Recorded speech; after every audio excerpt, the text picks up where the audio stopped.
Syekh Albani ini peneliti hadis yang rajin. Itu yang penting.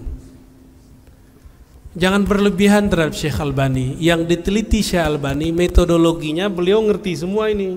Cuma mereka ini kalah rajin. Ada nggak riwayat Syekh Albani kuliah? Nggak ada kan? Nggak ada, dia bukan kuliahan juga. Jadi Syekh Albani ini belajar cara mentakhrij hadis. Kalau di ma'had mahasiswa Darussunnah itu semester 1 sama 2. Semester 1 dan 2 itu mahasiswa sudah bisa mentakhrij hadis.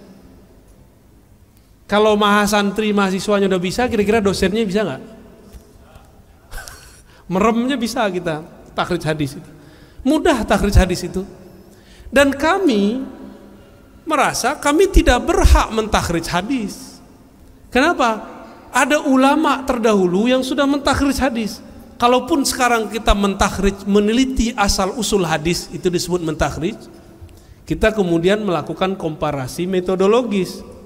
Makanya di Ma'had Darussunnah di Jakarta, itu satu hadis kalau diteliti bisa setebal ini. Tadi kita sudah bahas ya, bisa setebal ini hasilnya. Satu hadis diteliti. Syekh Albani satu hadis cuma beberapa kalam.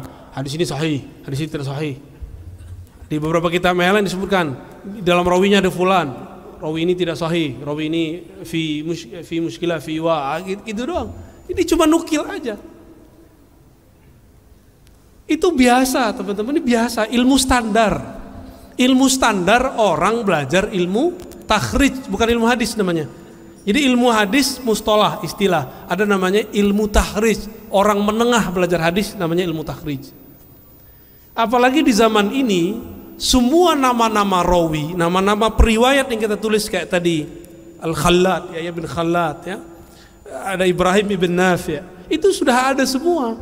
Tinggal dicari, selesai. Namun kita tidak perlu untuk mentakhrij lagi. Antum masih kurang yakin dengan takhrij Imam Bukhari? Ini sahih kan nih? Kalau berbeda Albani dengan Al-Bukhari, ikut siapa? Serius? Kalau ada orang berani mendoifkan hadis dalam Sahih Bukhari, bermasalah nggak orang itu? Serius? Serius? Albani mendoifkan 2 hadis di Sahih Bukhari, bermasalah nggak? Tuh, kena racun antum kan?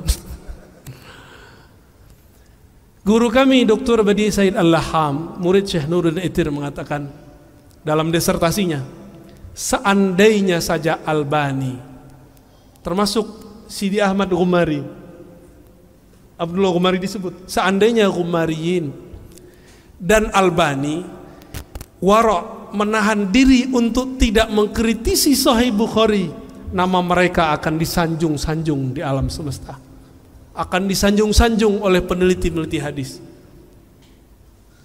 Cuma sayang, nafsu meneliti kadang lebih besar daripada kearifan. Syekh Albani pun bernafsu mendoifkan 2 hadis di Sahih Bukhari. Itu hadisnya dahsyat lagi ya. Nantilah ada waktu, nanti ingetin saya Ustadz, hadis Bukhari yang didoifkan oleh Syekh Albani. Nanti kita teliti, kita takhrij hadisnya. Di mana kekeliruan Syekh Albani, di mana tertipunya Syekh Albani. Kira-kira yang tertipu Al-Bukhari atau Albani? Serius? Yakin? Masa Al-Bukhari ketipu, ya enggak?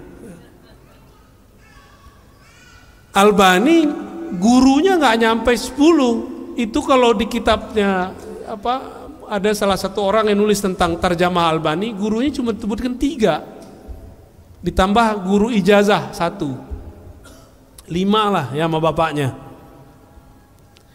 5 lawan ini punya guru 1.700, gimana? Tapi kita nggak boleh benci Albani, ya. Kita jadikan saja Albani ini sebagai motivasi supaya ngaji hadisnya lebih benar, ya. Gitu aja Pak ya. Ini terakhir tentang Syekh Albani. Syekh Albani itu mentakhrij, menilai hadis tidak hanya dengan keilmuan, terkadang pakai nafsu. Apa buktinya? Ada hadis di Abu Daud, ada hadis di Tirmizi, ada hadis di Ahmad. Hadisnya sama.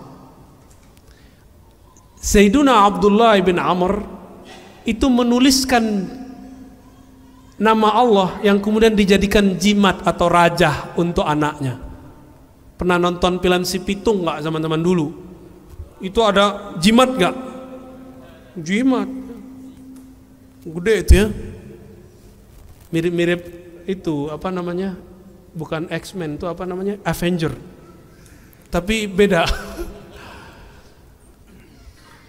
Abdullah bin Amr menuliskan a'udzu bikalimatillahi tammat min syarri ma khalaq, terus ada lafaz tambahannya min ghadabi bla bla bla bla.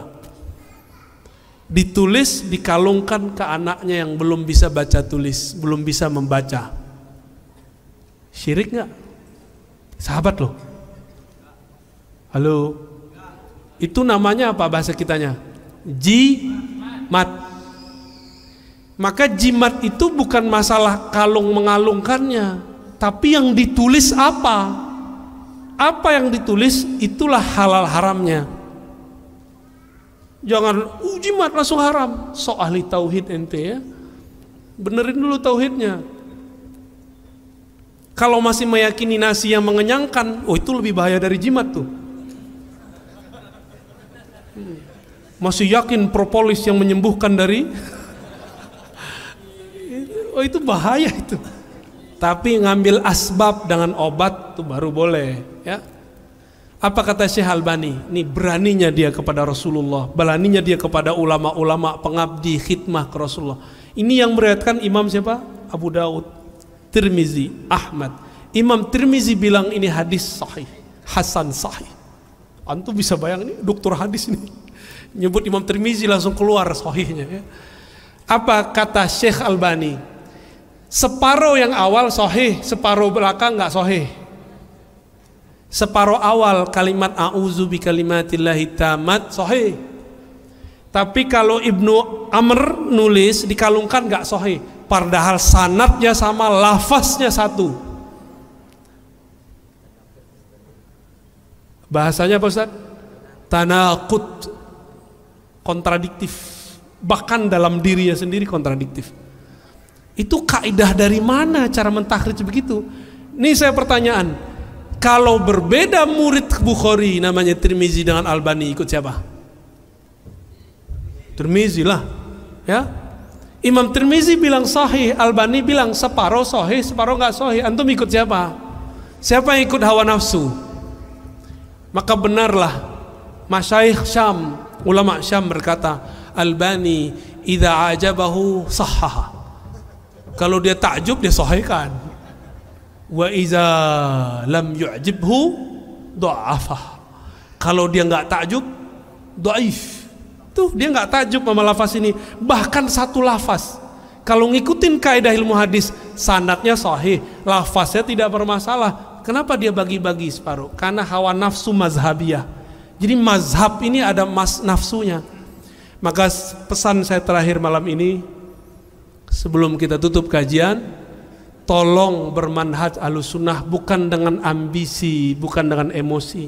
Berakidahlah dengan hati. Ya, maka kalau berakidah dengan hati, maka muncullah rahmah. Jadi jangan pernah benci Salafi, jangan pernah benci Ibnu Taimiyah. Kritik boleh, tapi benci jangan. Bisa bedakan?